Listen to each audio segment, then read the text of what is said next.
করে যে আমলের কারণে সে তোমার আগে জান্নাতে প্রবেশ করবে। হুজুরে পাক সাল্লাল্লাহু আলাইহি ওয়াসাল্লামের কথা শুনে হযরত ফাতেমা রাদিয়াল্লাহু তাআলা আনহা বললেন, আব্বাজান, এটা কিভাবে সম্ভব? আমি জান্নাতের সকল মহিলাদের সরদারিনী, কিভাবে কোনো মহিলা আমার পূর্বে জান্নাতে প্রবেশ করবে?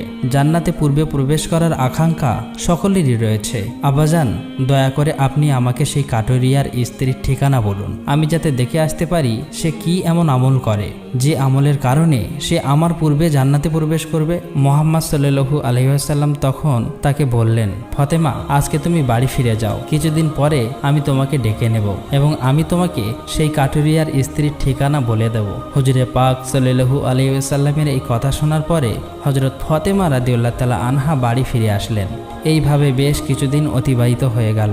এর মধ্যে হযরত ফাতেমা রাদিয়াল্লাহু তাআলা আনহা অসুস্থ হয়ে পড়লেন। একে তো তিনি অসুস্থ, অন্যদিকে একাধারে